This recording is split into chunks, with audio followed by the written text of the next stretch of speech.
Σήμερα, όπως και κάθε φορά, επιδιώκω να συναντηθώ με έναν μουσικό, αγχώνομαι. Αγχώνομαι αν θα ρωτήσω τις σωστές φράσεις, αγχώνομαι αν θα έχει καλή ροή. Βέβαια λένε πως το λίγο άγχος είναι παραγωγικό και σε αυτό θα μείνω. Έτσι κι αλλιώς, αν κάτι σε ενδιαφέρει και θες να γίνεται καλά και με μια ποιότητα στο τέλος, καλό είναι που αγχώνομαι. Και έτσι το μεταφράζω. Είμαι εδώ στο σπίτι του Γερουσόπουλου του Γιώργου και της Γιαννήρης Κατερίνας. Ο Γιώργος είναι εν ενεργεία μουσικός, παίζει σε μαγαζιά στη Σύρο και κυρίως παίζει πλήκτρα. Το λίγο που το γνωρίζω είναι ένας άνθρωπος πολύ κοινωνικός, είναι ένας άνθρωπος με έμφαση στο γέλιο και στη χαρά. Με ανοιχτές αγκάλες πλαισιώνει τους γύρους του αλλά και τις μουσικές του δεξιότητες. Καλησπέρα Γιώργο. Καλησπέρα λοιπόν. Το είπα καλά ότι παίζεις πλήκτρα, ηλεκτρικό πιάνο. Χειριστής πλήκτρων, ακριβώς. Okay. Πολύ ωραία. Θέλω να μας πεις πού γεννήθηκες. Γεννήθηκα στην Δάφνη, στην Αθήνα, το 1977. Εκεί μεγάλωσα. Εκεί παρέμεινα πρακτικά μέχρι το 2008. Οπότε τότε με την νεοσυσταθήσα τότε η οικογένειά μου μετακομίσαμε στο Αίγυο, όπου παραμείναμε για 8 χρόνια, 9 χρόνια σχεδόν, και το 2017 εν τέλει ήρθαμε εδώ πέρα στο νησί μας. Μεγάλωσες στα παιδικά σου χρόνια, ήταν στην Δάφνη. Ναι.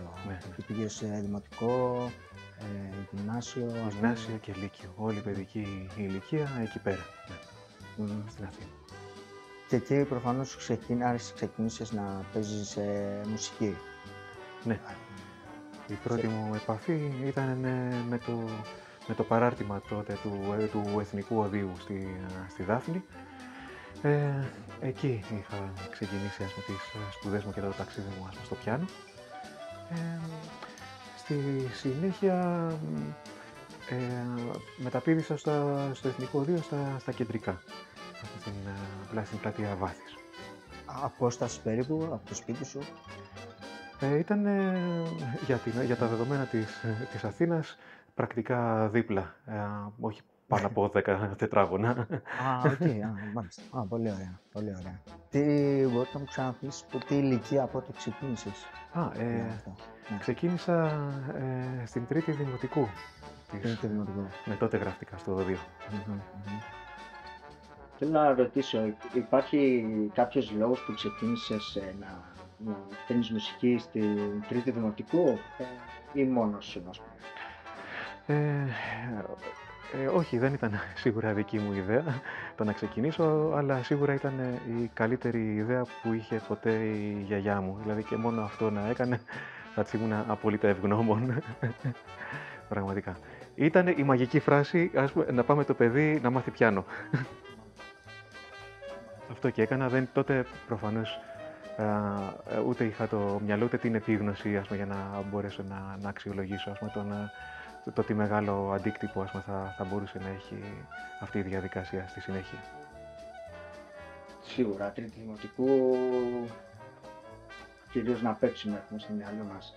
Και σ' άρεσε, ξεκίνησες στο βίο και πώς το βίωνες? Θυμάσαι καθόλου? Βέβαια.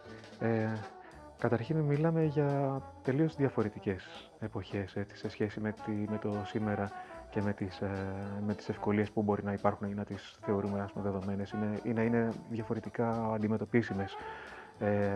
Καταρχήν, στο σπίτι δεν υπήρχε πιάνο όταν είχα πρώτο ξεκινήσει. Άρα, για παράδειγμα, για να μπορείς να μελετάς, έπρεπε να πηγαίνεις σε μια συγκεκριμένη αίθουσα στο Οδείο για 20 λεπτά, για έναν συγκεκριμένο χρόνο που μπορούσαν να σου διαθέσουν. Οπότε, αναγκαστικά, αυτός ήταν και ο μοναδικός διαθέσιμος χρόνος μελέτης τότε. Αλλά και πέρα από αυτό,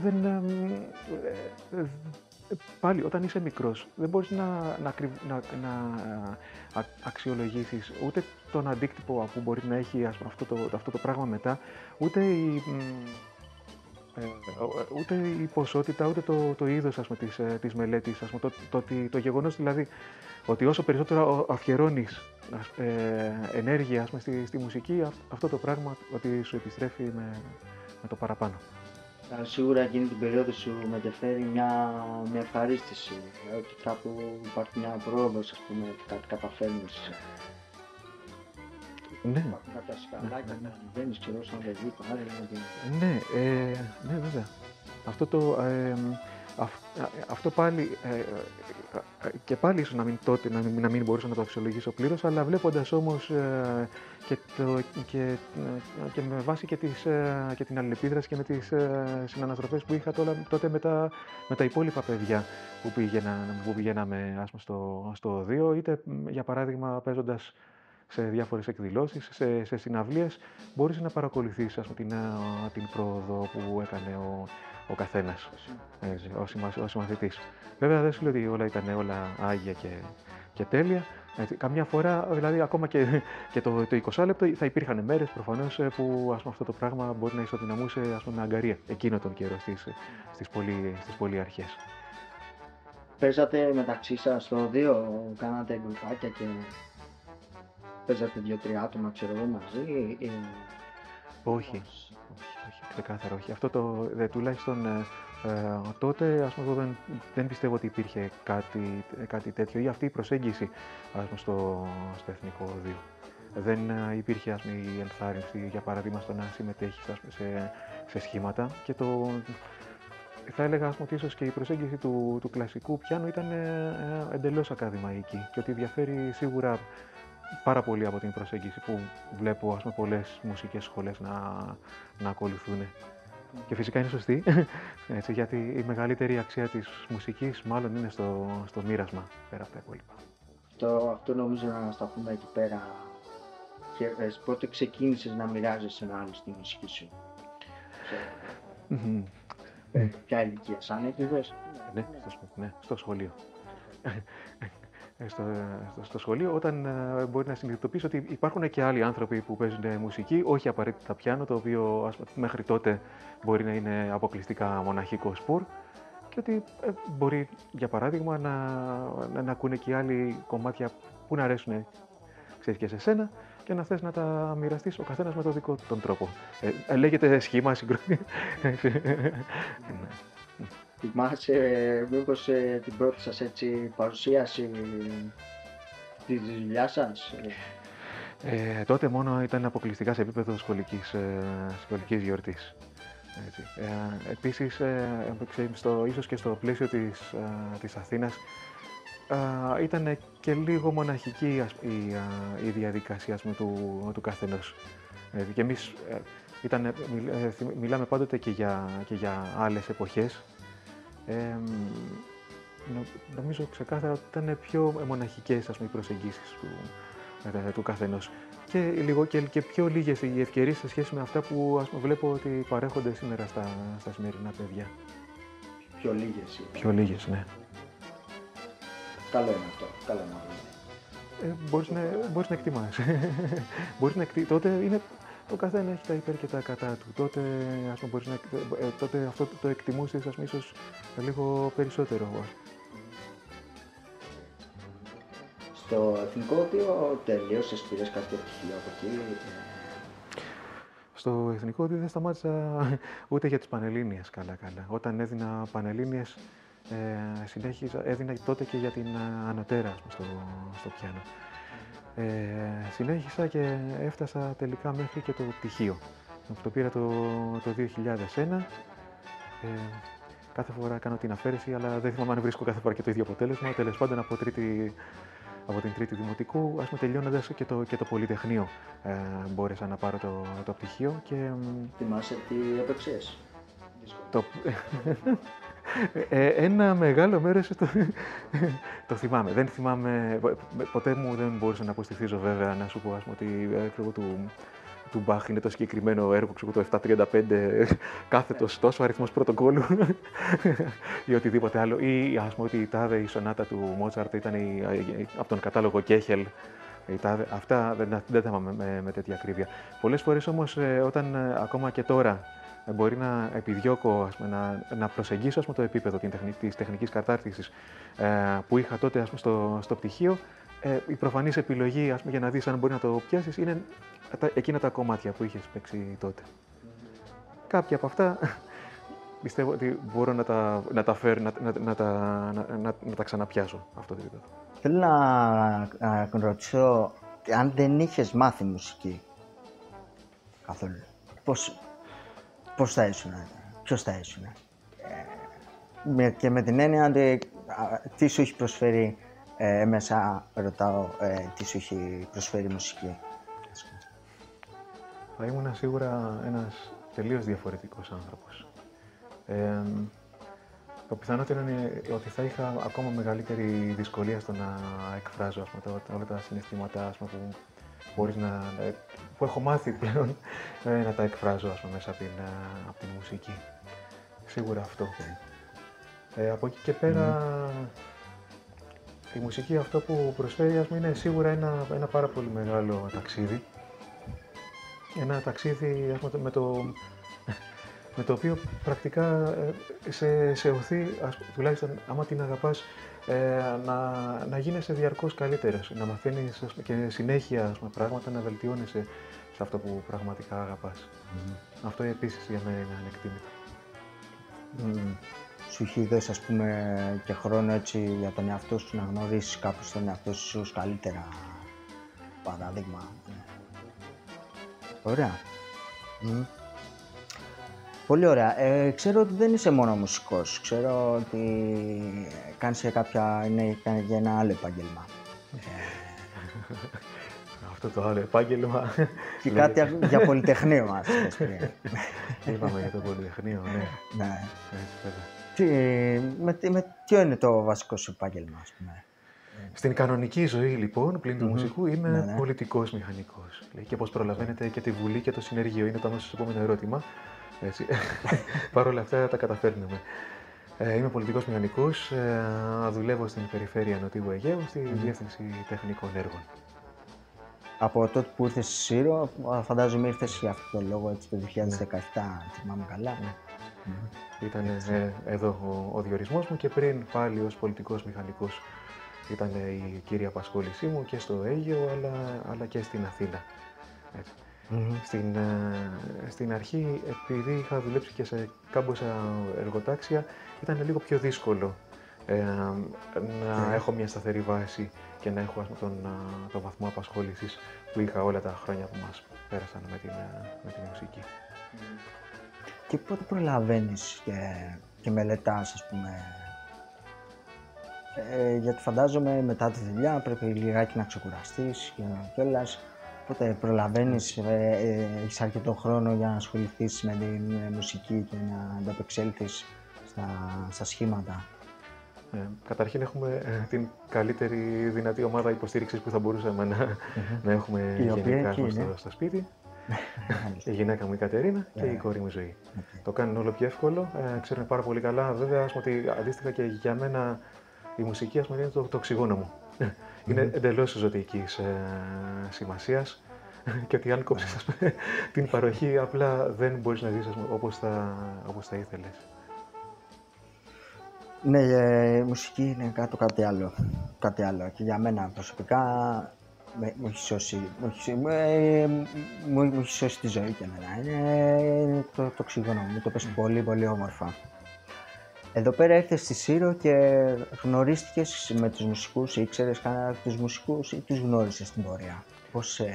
Στην πορεία έγινε. Νομίζω ότι πρακτικά η μία συνεργασία έφερνε και την άλλη. Υπήρξε το προφανές διάλειμμα κατά τη φάση της καραντίνας, πανδημία και όλα αυτά, SMS6, μετακίνηση, σωματική άσκηση και όλα αυτά τώρα.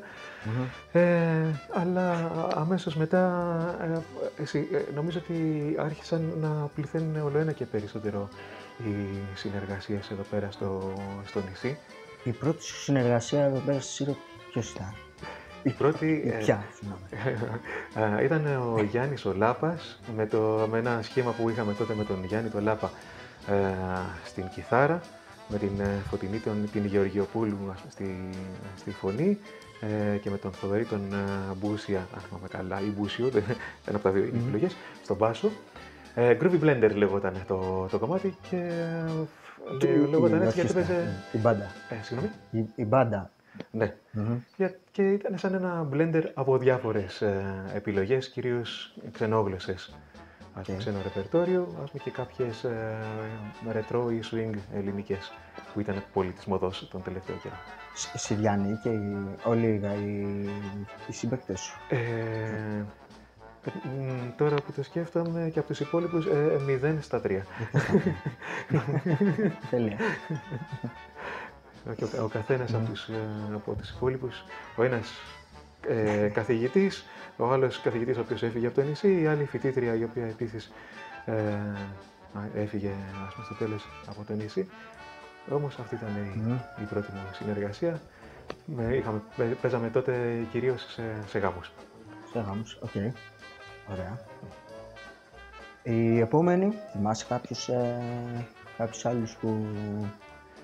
Δεν μπορώ να θυμηθώ απόλυτη χρονολογική σειρά. Μάλλον πρέπει να ήταν όμως ο Μαθιός ο Ξεπατηράκης, με τον οποίο έχουμε κάνει και τα περισσότερα live εδώ πέρα στο νησί. Με ρεπερτόριο βάσης, περισσότερο επιλογές σε σχέση με το έντεχνο. Ο Μαθιός είναι γνωστός σε όλους ότι αγαπάει πάρα πολύ και αυτός τον Βασίλη Παπακοσταντίνου. Οπότε αυτού του είδους το ρεπερτόριο. Και πού παίζατε? Παίξατε σε μαγαζιά, καταφέρατε? Στο Μέλιδρο, βεβαίως. Είχαμε βρει και το δρόμο μας. Στην Ποσειδονία. Ναι, στην Ποσειδονία, ναι. Είχαμε βρει και το δρόμο μας σε μαγαζιά. Σιγά σιγά άρχισαν να με βρίσκουν και οι υπόλοιποι μουσικοί εδώ πέρα στο νησί.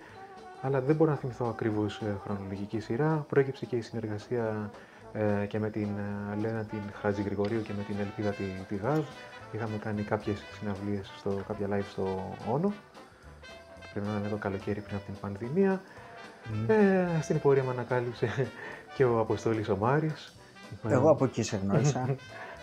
Σε ένα live στο Κατσανάδης, στα πανεπιστήμια από κάτω, τον Γκουέρνικα. Ναι, βέβαια. Τον Γκουέρνικα. Έτσι, ο Αποστόλης με έχει γνωρίσει σε πολύ κόσμο, που έψαχνε για πλήκτρα και πλήκτρα ο Γιώργος.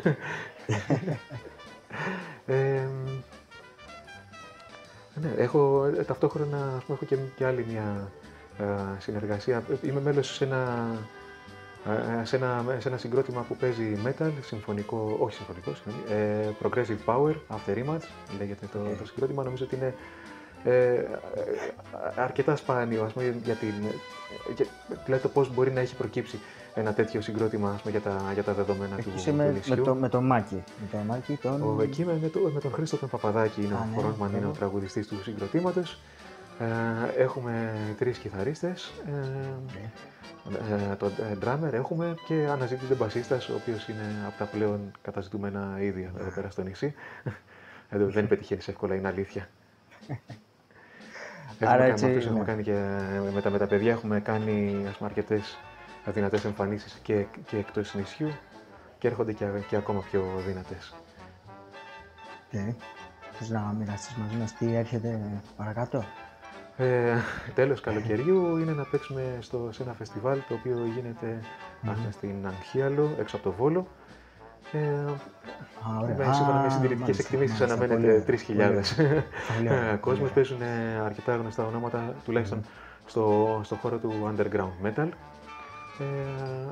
Και ανυπομονούμε πραγματικά και για το ταξίδι και για το μοίρασμα με τη σκηνή και για να γνωρίσουμε και όλους τους υπόλοιπους μουσικούς. Κάποιοι από αυτούς είναι πολύ σοβαρά ονόματα στο χώρο και πραγματικά θα ήταν τιμή μας που θα τα μοιραστώ μαζί τους. Metal τώρα, metal ας πούμε, το πούμε έτσι το είδος. Άκουγες από μικρός ή τώρα ήθελες να... Δεν ήταν ποτέ το ρεπερτόριο, το ρεπερτόριο ψωμοτήρι, θα πω, εντός εισαγωγικών. Ενώ μπορεί να άκουγα classic rock και άκουγα αρκετά διαφορετικά είδη. Ξεκίνησα βασικά με το ρεπερτόριο βάσης μου, ήταν μάλλον το έντεχνο, ξεκάθαρα. Έντεχνο ελληνικό. Χατζηδάκης, Θοδωράκης και όλα αυτά. Είχα παρακολουθήσει από πάρα πολύ κοντά την άνθηση της ελληνικής έντεχνης μουσικής σκηνής εκεί γύρω στα μέσα και στα τέλη της δεκαετίας του 90, με το ραδιόφωνο του Μελωδία, με τον Δίεση, Ιωαννίδη, Περίδη, Μάλεμα και όλους αυτούς. Μια παρένθεση. Συγγνώμη τώρα. Πολύ, πολύ ωραία. Συνθέτεις καθόλου μουσική δικιά σου? Όχι. Η μονολεκτική απάντηση είναι όχι.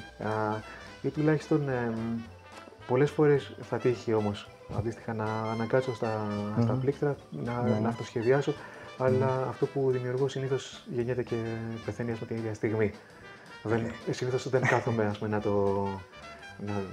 να το αποτυπώσω σε παρτιτούρα ή να σκεφτώ αυτό είναι καλό, ξέρω, πρέπει να το κρατήσω με κάποιο τρόπο.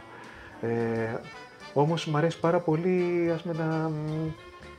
να το πω έτσι, να ντύνω με μουσική επένδυση γύρω από τα πλήκτρα ή οτιδήποτε άλλο μπορεί να μιμηθούν τα πλήκτρα, άτομα που έχουν τις δικές τους εμπνεύσεις. Ίσως με τις δικές μου μπορεί να μην νιώθω την απόλυτη, κάποια απόλυτη σιγουριά. Πολλές φορές παλεύω με τις ανασφάλειες μου σε σχέση με το δημιουργικό μου κομμάτι, αν αυτό που κάνω πραγματικά έχει αξία, αν αυτό είναι πραγματικά πρωτότυπο ή αν αυτό αξίζει να παρουσιαστεί με κάποιο τρόπο σε κάποιους άλλους. Οπότε τις περισσότερες φορές καταλήγω στην πιο ασφαλή προσέγγιση του να βοηθάω άλλους ανθρώπους να μοιράζονται την δική τους μουσική, δίνοντας σάρκα και οστά. Το ενορχιστρώνεις. Στο δικό μου μυαλό είναι μια ενορχίστρωση. Στο βαθμό που μπορώ και στο βαθμό αυτόν που μπορώ να προσφέρω. Συνήθως το αποτέλεσμα είναι ομαδική δουλειά, έτσι, όπως για παράδειγμα και στο συγκρότημα. Υπάρχουν σίγουρα οι βασικές μελωδικές ιδέες, από εκεί και πέρα ο καθένας ανάλογα με το είδος του, ανάλογα με το όργανό του, με το παίξιμό του, με τα ακούσματά του, τις επιρροές του, διαμορφώνει ακριβώς το άκουσμα και στο τέλος αυτό που ακούς είναι συνισταμένη όλων αυτών. Το ίδιο ισχύει και σε όλα τα είδη. Ακόμα και στο έντεχνο. Νομίζω ότι αυτό είναι κοινός τόπος σε όλα τα. Σε οποιοδήποτε είδος και σε οποιοδήποτε τραγούδι και αν παίξεις, αν ακούσεις προσεκτικά θα ανακαλύψεις στο παίξιμο του κάθε μουσικού, στον τρόπο με τον οποίο προσεγγίζει και ντύνει το κομμάτι, και έχει αντίστοιχα εξίσου ενδιαφέρον να δεις και πώς μετά αυτά θρίζουν. Για να βγει ένα τελικό αποτέλεσμα. Όταν σε ακούσει σε ηχογράφηση, τι λες, αρέσει να ακούσεις ηχογραφήσεις δικές σας? Δεν τραγουδάς, ας πούμε. Δεν τραγουδάω και γι' αυτό υπάρχει μια σχετική ανοχή. Αν τραγουδούσα δεν θα υπήρχε ανοχή. Δεν μου αρέσει να ακούω τη φωνή μου, ηχογραφημένη γενικά. Έχω αυτό το κακό. Αλλά δεν είναι όμως ότι θα αποφύγω σαν ο διάολος στο λιβάνι να ακούσω τον εαυτό μου. Μια επόμενη ερώτηση που θα ήθελα έτσι να μοιραστείς μαζί μας, κάποια σκέψη σου, είναι ποιος είναι ο λόγος ή πότε απολαμβάνεις την εργασία σου όταν παίζεις μουσική σε κάποιο μαγαζί? Εύκολο. Γενικά, εκείνες οι ώρες που παίζεις τη μουσική παρέχονται απολύτως δωρεάν στο μαγαζί. Αυτό που πληρώνεις είναι οι σπουδές στο πιάνο, οι πρόβες με τους μουσικούς, όλος ο χρόνος προετοιμασίας για τα set list, τα κουβαλήματα, η απόσβεση του εξοπλισμού. Εκείνη η ώρα είναι απολύτως δωρεάν και είναι μόνο απόλαυση. Οκ. Απλά πράγματα. Το απολαμβάνεις μόνο. Ναι. Το ίδιο συμβαίνει και με τους πελάτες, ας πούμε, από κάτω που τρώνε, πίνουνε, γελάνε? Αυτό εξαρτάται ξεκάθαρα από το κάθε live. Εννοείται ότι σε κάθε live και σε κάθε μαγαζί υπάρχει διαφορετικός βαθμός συμμετοχής του κοινού και αντίστοιχα δεν σημαίνει ότι κάθε φορά μπορεί να διεκδικείς έτσι, ας πούμε, αυτό που θα ήθελες. Ναι, Κάθε φορά σίγουρα. πρέπει να προσαρμόζεσαι ανάλογα με τον κόσμο κάτω.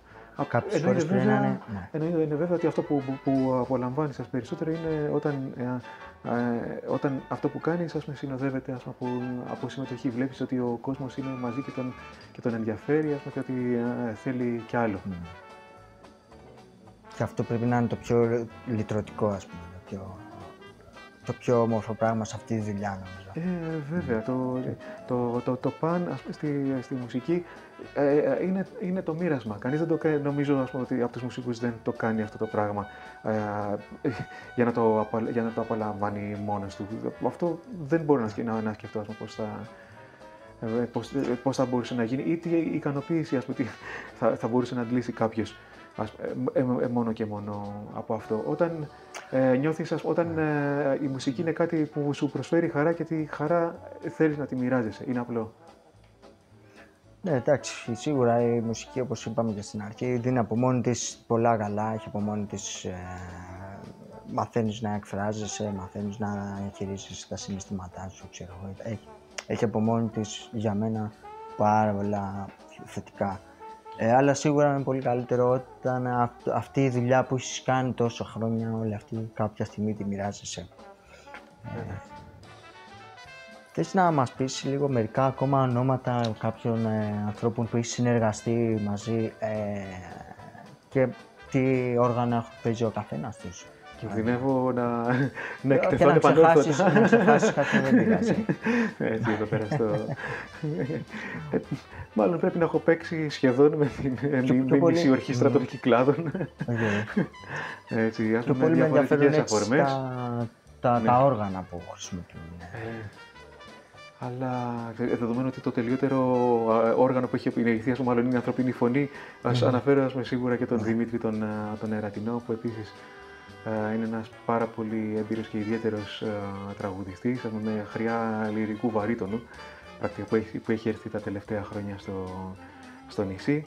Και βέβαια τον τελευταίο καιρό έχει προκύψει, ας πούμε, και συνεργασία με τον γνωστό, τον Γιώργο τον Τετζεράκη, και με την γυναίκα του επίσης καλλιτέχνητα, τραγουδίστρια, την Ροδούλα την Κουταλέλη, που παίξαμε πρόσφατα και στο Σταυρό του Νότου. Αυτά από τραγουδιστές. Και με τη Μαρία την Κουσουλάκου, βέβαια, που είναι από την ορχήστρα των Κυκλάδων. Τη Μάρια την ξέρω πάρα πολλά χρόνια. Σε λαϊκό ρεπερτόριο εκεί πέρα. Έτσι, η Μαρία έχει πει και αυτά πάρα πολλά. Μεγάλη γκάμα τραγουδιών. Μεγάλο εύρος.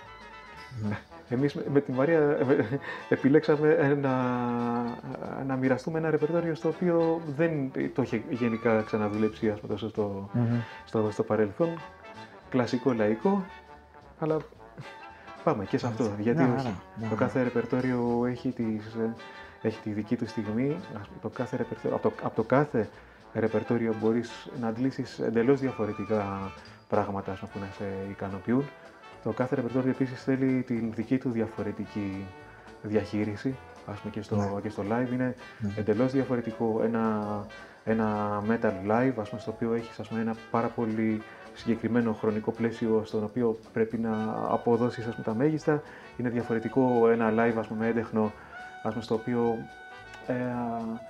είναι ένα live μάλλον μέσης ενέργειας, να το πω έτσι, με ένα μέσο χρόνου, τέλος πάντων. Και υπάρχουν, για παράδειγμα,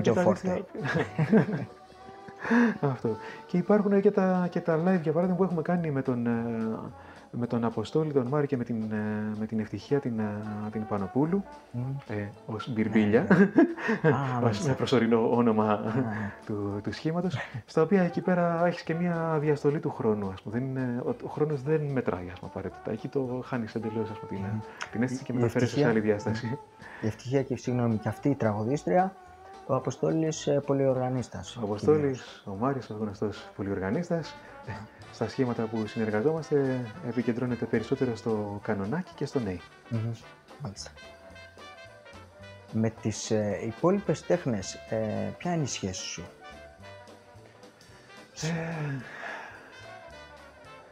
Δεν μπορώ να πω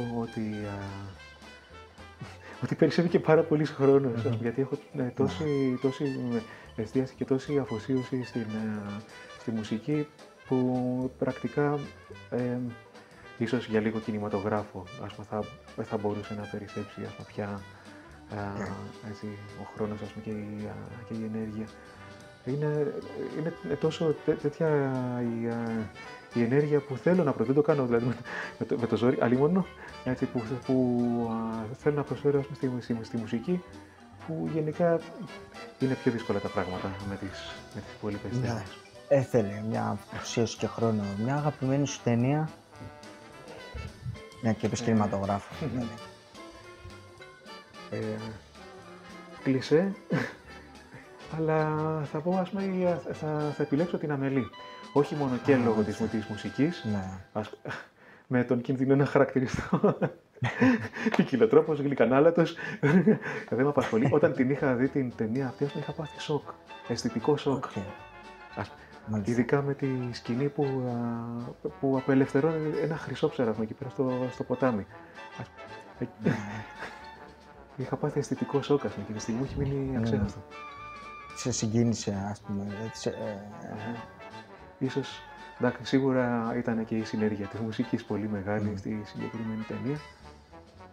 Αλλά δεν γίνεται να το απομονώσεις κιόλας. Υπάρχει κάποιος καλλιτέχνης που σε έχει επηρεάσει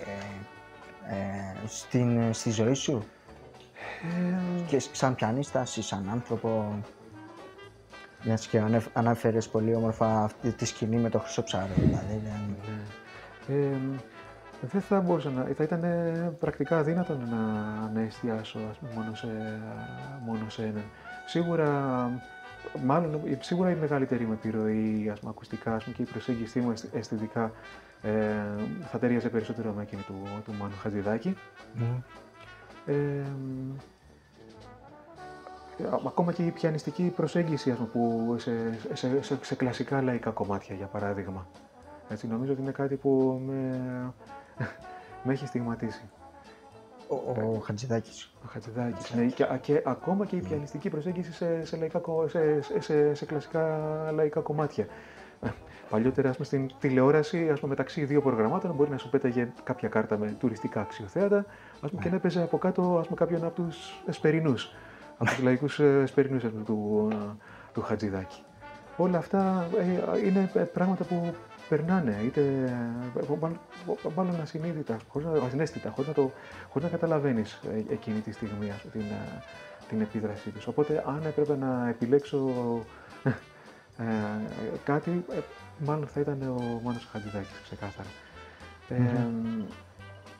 Νομίζω γενικότερα όμως το μεγαλύτερο μέρος από τις εμπειρίες μου είναι αυτό που είχε διαμορφωθεί από τις κασέτες που έγραφε ο πατέρας μου από το ραδιόφωνο, συνήθως από το δεύτερο πρόγραμμα, από ρεπερτόριο που του άρεσε, από τα τραγούδια της παρέας και από κασέτες δηλαδή που τις ακούγαμε στο αυτοκίνητο, ταξιδεύοντας. Ναι.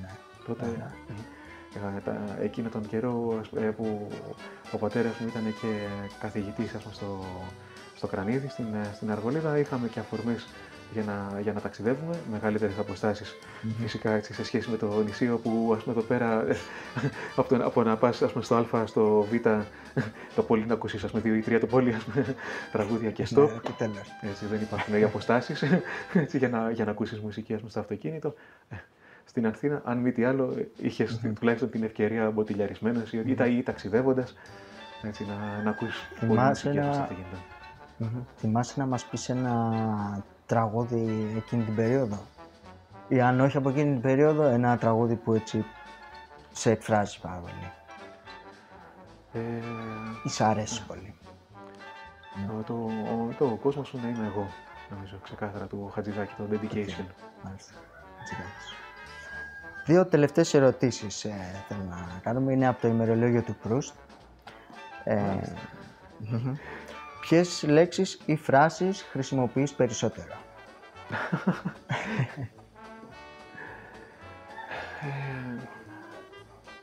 Δεν μπορώ να εντοπίσω κάτι συγκεκριμένο. Κατά καιρούς μπορεί να πυκνώνω τη χρήση μιας συγκεκριμένης φράσεις ή να μου κολλάει κάποια φράση, αλλά δεν πιστεύω ότι κάνω κάτι σε τόσο συστηματικό βαθμό για να πεις ότι με χαρακτηρίζει. Αυτό ίσως να μπορούσε να το αποδείξει κάποιος άλλος αντί για μένα, γιατί αν το κάνω δεν το καταλαβαίνω, δεν μπορώ να το εντοπίσω εκείνη τη στιγμή. Και εγώ τώρα δεν έχω ακούσει κάποια άλλη φράση που να χρησιμοποιείς πολύ. Αν θα μπορούσες, και τελευταία ερώτηση, αν θα μπορούσες να αλλάξεις κάτι περισσότερο στον εαυτό σου, ποιο θα ήταν?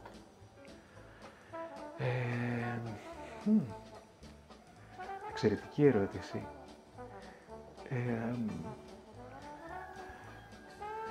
Πραγματικά εξαιρετική. Μάλλον